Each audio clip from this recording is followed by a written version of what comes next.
So your name is? Wilma Wells. And how do you, W-E-L-L-S? Yes, yeah. My maiden name was Ross, and I got a nickname as Penny when I was in high school, so you can call me anything. Now, how did you get the name Penny? Penny. Oh, it was a Girl Scout troop. Oh. Yeah. And when and where were you born? San Francisco, September 11th, which is 1923. 23.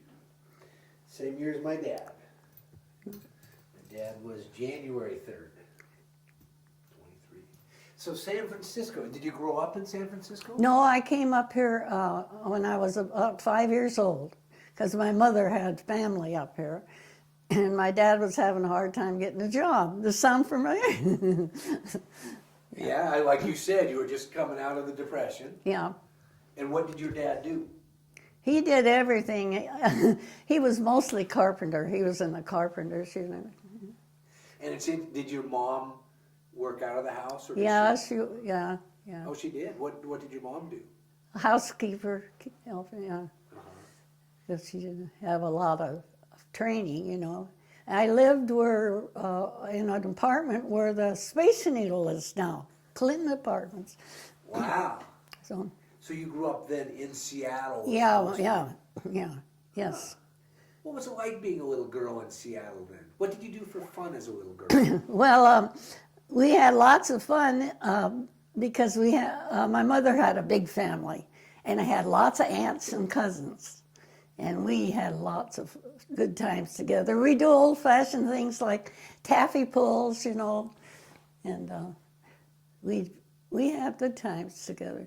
Do you remember as a little girl when you made believe what you thought you wanted to be when you grew up? Oh, I don't know. No, I probably didn't. I was just taking it as it went. That was a lot of people. You're too busy playing. Too busy having fun. Do you remember where you were when Pearl Harbor happened? Yeah, so I was up in Beacon Hill.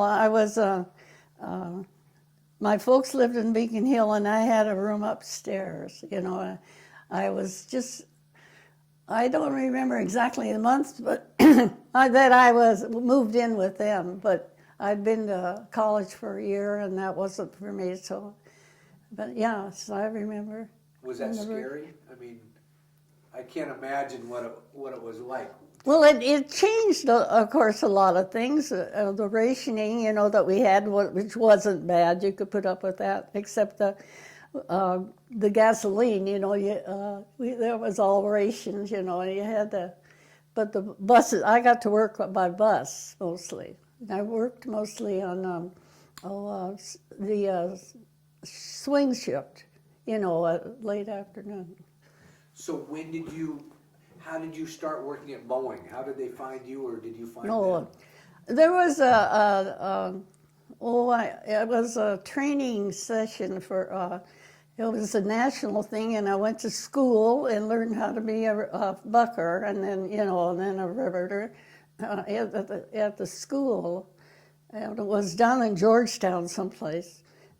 So I got the training there, and then I was hired in Boeing. And that was after Pearl Harbor. I mean, that was after the war. Yeah, I think it was. Yeah, as I recall.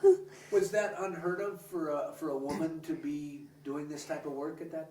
Well, there were mostly men, you know, at Boeing, and I worked at 213, Shop 213, submachinery. I made the de-icer boot that goes between the engines. You know, there were 4 engines. I made that de-icer boot there. So, what was your question? No, that was exactly it. So the de-icer boot, what did it involve doing that? Well, it was that one picture in the book. It was bucking and riveting. I wasn't a bucker very long before I came a riveter, and I think my starting salary was 52 cents an hour when I was a bucker, you know. But I don't know about the rest of the money, because I was single and I paid my folks some money for room and board, but I was just single and I didn't worry too much about money. Was that considered good pay at that time? 52 cents an hour? Was that? Well, I think the shipyards paid more, but yeah, I think, yeah. Well, of course, yeah, but I guess it was, I don't know. I just took it. Was it hard work? No, that's why I was in sub-assembly. Once in a while I was lent out to a final assembly, and that was a lot harder to buck rivets in the back of the tail section of the airplane. You know, it was very noisy and, you know, it was hard. But I thought I had a good job. So tell me, because I've never been to see him actually doing it. Describe what you do, being a riveter and a bucker. What's happening? What do you use? What tools? Well, the riveter has a gun, you know, and you have a hole in the skin. The two skins you're getting them together, and you put you have mechanics that do all the work of putting the holes in, and that's, you know. And then you put the rivet in there and take your gun, and the gal on the other side, your bucker, she has and there was different sizes and different weights according to the rivet. And she would do it like that, and as you gunned it, it would close up the hole. You know what I mean? So it kind of mushrooms out the other Well, end so that it... Yeah, it was longer, and then it would get shorter and bring the two surfaces together. Is that? Was the gun big? The rivet? No, it wasn't. Not, oh no, it wasn't a big. It wasn't real heavy, as I recall. So you didn't have to be... You didn't have to be muscle, yeah. We used to stand, well, this is there when we first went in, and I remember it was a hot day, and they said, "This is your riveter," and here he was, you know, stripped down to the waist with no shirt or nothing on, you know. Next day he came with a shirt. But we used to laugh, and they used to tease us because there were so few of us, you know, and send us to the tool shed to get, you know, left-handed screwdrivers, which there was no thing, you know. That was funny. But as time went on, and there were less and less of us, we'd stand and bark at them, you know. So it was kind of fun. So you would play practical jokes back. Yeah, right. Yeah, they did say. That's a good one. I'll have to remember that. A left-handed screwdriver, huh? Yeah. I remember one time this man, he chewed a snuff, you know. And so I just said, let me try that stuff. You know, I wouldn't want it. I pretended like I took some and put it in my mouth. And then I went back to my station, and then pretty soon I went over to him and I said, you know, are you supposed to swallow that stuff? You know, and I said, I don't feel very good. And he said, oh my God, you didn't swallow it. And, you know, so I got him that time. Which is good to hear, because the stories I've always heard is a lot of the guys that chewed, if they didn't like the women working there, they would spit where the women were supposed to be working. And so that probably was true. Yeah, but he's just different. So when you started, there were very few women. Yes. Mostly men. Yeah, it was men. Did they dislike you being there, or were they glad to have women working there, or was that an issue? I don't think for me it was much of an issue, you know. But maybe, well, there's probably some that liked us and some that didn't. And probably the ones that didn't like us were the ones were going to have to go to war. Well, that's right, because if you came in and could replace a job that the man did, that would open up that somebody could go into service. Yeah, well, there was a draft, I'm pretty sure that there were. Was there a patriotic feeling? Oh, yes. Everybody was buying war bonds, investing in war bonds, and the women were saving on grease, remember, and aluminum pans, and things like. And they all had most of them, of the people that had kids in service, had a flag in their window, with a star. And of course, you didn't want to get the gold star because that meant your child had been killed in the war. So there was a lot of pictures. Oh, and one thing that was done, like I said, I worked swing shift mostly, which was from 3 o'clock on. There were big stars that came and had war bond down in downtown Seattle.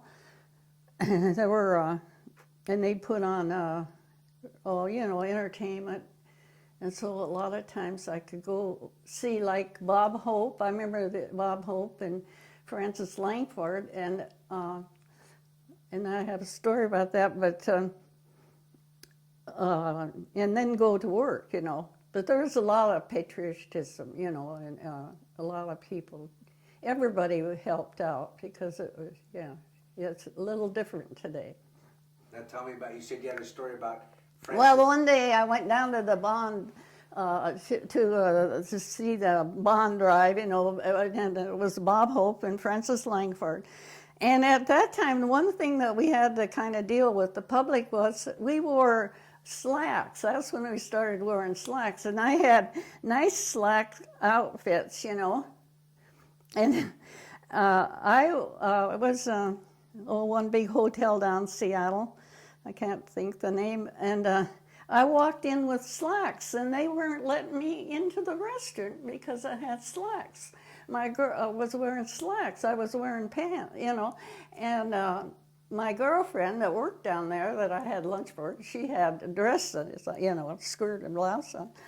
But they wouldn't let me in there. And then here comes Bob Hope and Francis Langford in a slack outfit. And then I said, well, if she can come in, I can come in. And I did. But that was one thing that really changed. Women didn't, if they smoked, they didn't smoke in public, but their clothing, their slacks, because slacks was smart to wear to work, it wasn't, Because that would have been unheard of to that point, right? Yeah. Women would have been wearing a skirt or something. A skirt, yeah. And if they went downtown, our mothers went downtown, they wore nylons and hats and gloves and, a little more dressy than today, but more comfortable. And that was, for like you described your mom with the hat, that would have been an everyday going down. I mean, that was not Sunday clothes. No, it was Sunday clothes. Huh. Yeah. And I assume you were probably glad to be able to start wearing slacks to work. Yes. Wow. So to see Bob Hope, that must have been... Yeah, that was fun. I didn't really kiss him or anything, but I saw him and he entertained us, He was a wonderful person, for the entertainment of troops. So... And they would put on a show, and then somebody would go around, and the shows were free, is that right? Yeah, right. They were outdoors. I can't think of that big hotel down there, and it's changed names too. And I can't remember either because and didn't they have like Victory Square? Yeah, Yeah, I hear it was. I talked to a lady a couple of weeks ago, and she entertained there. She was yeah, she was an old vaudeville actress. Oh, okay, because I know a lady that entertained too. She was in the USO as it goes around. Yeah, she was a USO. Oh wow! So everybody was, united, and I don't know. They just did everything we could. We didn't. It's interesting because you talked about women starting to wear slacks. Yeah. Now, was this also because you mentioned smoking? Yeah. Did women start to smoke at this? Well, I don't know if they did it. They probably smoked since way back. These 20s movies with it. But usually they didn't smoke on the street. I mean, they did it other places, in their home and in the restaurants and things, but it wasn't. I tried it, but I didn't like it. And I thought, what am I doing, burning up this money here? Now, you said you were single when you worked at Boeing. Yes, uh-huh. Any boyfriends during this time? Yeah, and they were all, well, of course, my class was lucky. We only had 32 people in my graduating class from Lake Meridian School, and none of them got killed in the war. I mean, the fellas, they were, yeah. So our class was lucky. Yeah. Yes, there was the Trianon Ballroom. Have you ever heard of that one? Trianon Ballroom. It was on 3rd Avenue. And big bands came and played there. And we just the girls would go down there and meet fellas, you know, but it would just be a fun one-night thing, you know. It wouldn't be well, I had a couple of friends that went, you know, my age that went to the war, and I corresponded with them, so, yeah. So the ballroom you described, was it formal? I mean, would you get dressed up? Oh, okay, I can't remember. I don't think we wore slacks. You know, it was jitterbug, you know, that dancing. And our parents thought it was terrible. But I've seen, I like Tommy Dorsey and Jimmy Dorsey and that kind of orchestras. They were good, you know. And they would come to this? Yeah, to the Trianon Ballroom. It was on 3rd Avenue, yeah. And would you generally go down just by yourself? A group of girls, usually, you know, yeah. You have a group of girls, you know. Did you have dance cards in that era? No, but we did in college. And so how did the dance card work? Because we didn't have those. Oh, the dance card. You got people signed up for dances. Usually you dance the first and the last dance with the guy that brought you, if somebody brought you. And then dance card. I might have an old one in a diary somewhere. Yeah. So did you wear it on your wrist or you? Yeah, usually it had it was like a tassel or a material or something. Yeah, yeah. Huh. So that's it. I hadn't heard that either. So you danced the first dance and the last dance with whoever brought you, and then anybody else that wanted to fill in the. Yeah.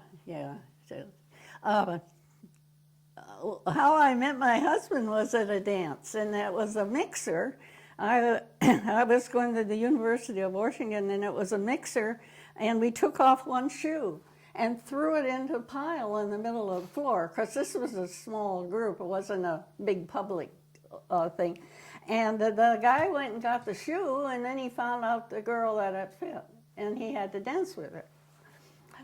I have a grandson that is a doctor now. He's teaching at the University of Washington. When he went to college, he told me they had the same thing. I just got such a kick out of that, because there have been so many years, you know, that gone by, and I didn't think the kids were still doing that. Yeah. And that was how you met your husband? Yeah. And he was a Boeing engineer. He worked for Boeing for 38 years. Wow. Yeah. So.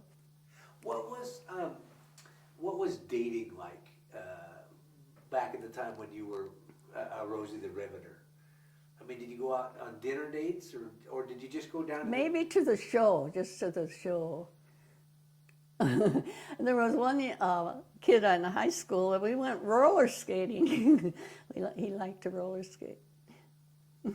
Was there a roller rink, or did you just go? There was, there is a roller rink at 85th and Greenwood. I don't know what it is. And then up at where I lived in Beacon Hill and Jefferson Park there, by the golf course, there was a big dance hall, and there was a roller skating rink there, mostly for servicemen, you know. And so you could go up there on a Friday or Saturday night and dance, yeah. I don't know what dating, I guess it was just the same. Usually usually the women didn't have as much to say about the date as they do now, you know. So I don't, yeah. So you just went wherever? Yeah, usually you joined a group, you know, were in a group or something. And then my husband was in, the church downtown Seattle. I joined that church in 47.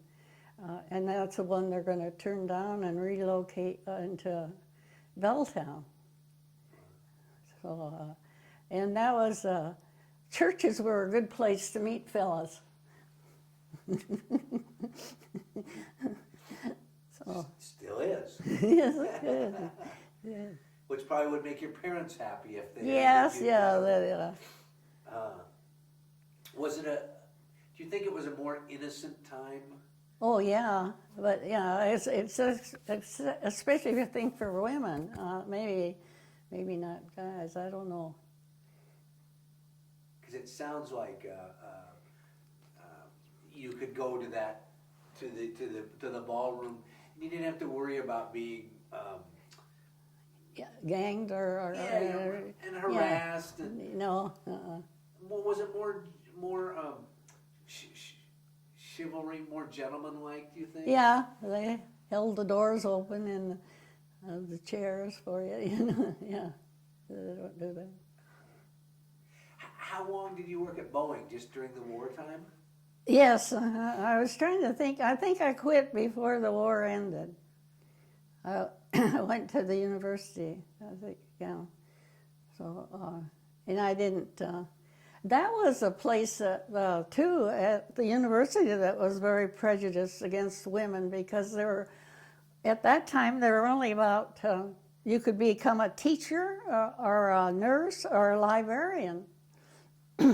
And if you wanted to be anything else, a doctor or a lawyer, of course, and I had friends that became doctors and lawyers. They had a hard time because even the professors would say, well, you and my lawyer friend, even you have written an A paper, but because you are a woman and you probably won't use your law degree, I'm going to give you a C. And there was that kind of stuff in the university. So, wow. Yeah. Did those doors start to open up after World Yes. War II? Oh, yes, yeah, and there, yes. Yeah, that was one good thing, I think. It came, yeah, they opened up. Was it gradual or was it? Gradual. Nothing happens, good happens overnight. It takes a long time. Because when you see the movies, everything happened instantly. You know, no matter what it was. The war was over and the world went back to normal. Yeah. What is normal? Good question. Huh. What did you go back to the university then? Yeah, I went for a year and I was taking nursing. Well, I flunked out of nursing because that was not for me. In those days, we had to, sounds terrible, but we had to carve on a cadaver, a dead person. And the smells just got to me. And then I went to Boeing, and then I went, after Boeing, I thought I'd try the university again, but I didn't. I never got a degree. But I have 6 grandchildren. All my girls have degrees, and one is a master's. I could kind of get, but I have always believed that education was the best thing, you know. And I think now you think if you get educated, that's it, you're all set. But that isn't true anymore because you have to keep relearning new jobs. And that's what I tell the kids to do. I got one grandson that my husband would be really proud of him. He's teaching, he got his doctorate last year. July, and he is teaching at the University of Washington. And I call him Dr. Loveless, just for fun.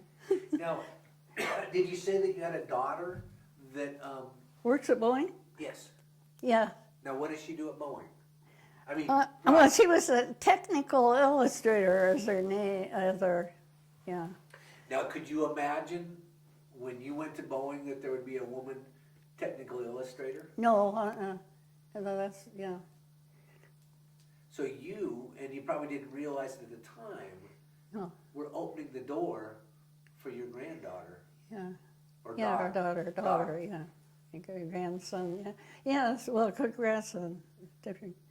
Yeah, and it wasn't just me, it was all the women that, you know, and now I sometimes I wonder if we did them a favor because, you know, to get them out of the home, you know, because now they do the home and they do the work and they, you know, we overload them. Yeah. That's the tough question. Yeah, I don't know how you answer that one. Has your daughter ever asked about your days at Boeing? Have you ever told Oh her? yeah, she's going to get that book, you know. Yeah, because her dad worked there like for 38 years, and she said she never worked it. She graduated as a teacher, but she's at Boeing. She's almost been there 20 years, I think. So Wow. yeah, so Who would have thought, huh? yeah. What, Okay. Was your husband in the service? Now, you met No, him- he couldn't get in the service. He was too important. He was oh, he did. He had already. He worked in the wind tunnel, you know, where they were making up you know, developing the B-17. I think it was the B-29 was his first project, and then he went into missiles. So all those missile. He was part of he was one person, you know. All those missiles in the Dakotas now that they're trying to sell, he was that, you know. So they said his job was too important. So I don't know. What was a day at work like when you worked at Boeing? I was trying to remember, of course I I'd go about 3 o'clock in the afternoon, and I was trying to remember if we punched a time clock. I think we did. I think we had a card and we put in the machine and punched it when we came into the shop. We could carry our lunches in with us, and I had a toolbox there that had some of the tools that I needed, you know, that I still got the old toolbox. Again, you're going to use it for plants in it or something. and then they did have a cafeteria that, you know, you could, and I was trying to think. And as I recall, when we went out, we had to open up our lunch boxes, a box. We didn't pack our toolboxes back and forth. We left them at work. But our lunch box to see if we were carting anything out of Boeing, I think, you know, like rivets or whatever, you know. So never got caught, never did it. I guess some things never change because you think of it in an innocent time that they wouldn't have to worry about people stealing stuff Yeah, from work. yeah, yeah. Same, yeah. Huh. Well, how did you get to work? On the bus. The bus system was good, but I lived in Beacon Hill, so I had to go downtown by the Pike Place Market and transfer out to Boeing. Yeah, it wasn't too bad. And then sometimes I could get a ride, you know, there was but then he got drafted, so, you know, he'd come by the house and pick me up and get me to work. You know, he had 2 or 3 other ladies that, you know, in the neighborhood, and but that, I didn't mind going, I wasn't afraid going, you know, in the middle of the night. I think that's one thing that changed too, you know, was the safety, our safety. Yeah. Did, because now you have women moving into kind of what was the man's environment. Man's job, yeah. Did the men have to, did they clean up their language, or was it rough and tumble? Did they give you a bad time that way, or? I don't remember the guys being rough. Well, it was an interesting thing, and I haven't kept track of it, was my first riveter, and I was the booker. We got to talking, and our mothers went to school together. Can you believe a small world over in Bellevue? That, my grandmother had a farm over in Bellevue, and that was, you know, now she's come back, she's really see the difference. I was going to say, to think of a farm in Bellevue doesn't... Yeah, but they raised a lot of strawberries over there, and a lot of, she had a farm, cherry trees. And Which plant did you work at? Plant 2. And where was that? Down at the big one, where is it? Is it down by Boeing Field? Boeing, yeah. Yes.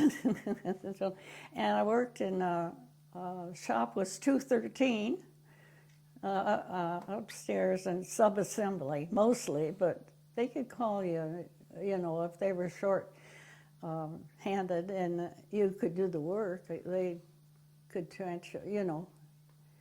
But I think, I'm pretty sure that I punched in the card at the time that I got in, and then just went to my station and started to work. I thought. Did you have to wear special safety equipment or anything? Yes, for your own safety. The people, the shoes, you know, had metal on the toes, because if you dropped one of those, you know, you could break your toes if you dropped your, well, you wouldn't drop your riveting gun, but your, you know, your what you use as a bucker, yeah.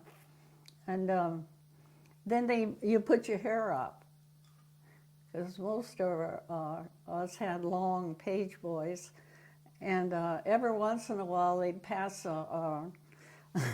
an icky-looking thing around that was hair with a little bit of skull attached to it, and it says, "This will happen to you if you don't cover your hair." You know, it was a. I don't know if that. He'd laugh.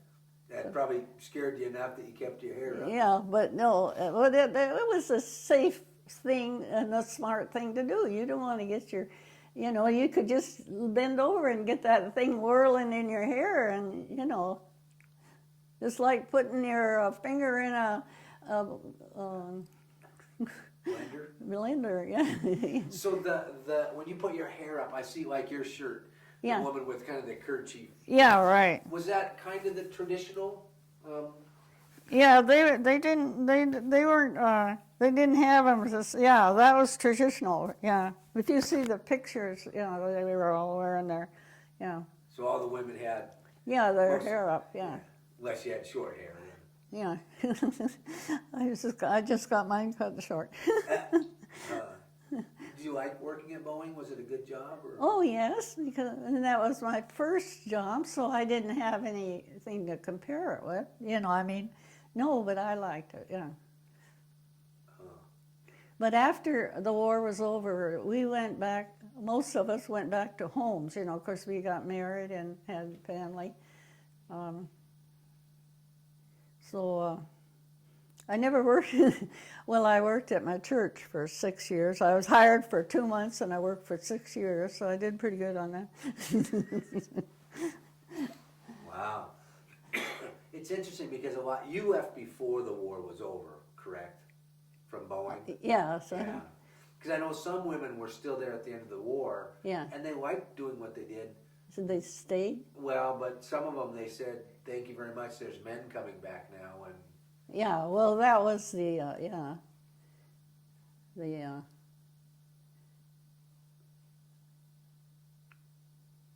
Yeah. Different times. Different times back then. Yeah. Huh. So you and you finished at Boeing, you got married. Had 3 daughters. And they all got through college. That was quite an accomplishment to get kids through college. Huh? So, 6 grandkids and 5 great-grandchildren. Wow. Yeah, so. And back then when you were raising children, it wasn't, today sometimes if somebody said, "Oh, I'm a housewife," people kind of No, that. Back then, that wasn't a... No, that wasn't. Yeah, yeah. Did you live in a neighborhood when you were raising your kids where wives Oh yeah, yeah. helped each other? And one Girl Scouting was one that, you know, where I was active in Girl Scouts and then my church work and, you know. You had plenty to do. Yeah. Always stayed busy, right? Yeah, always, yeah. Wow. Some things are, yeah. Well, thank you very much. Oh, you're welcome. It was a pleasure. Yeah, good, Carl. Sounds like you've had a lot of fun.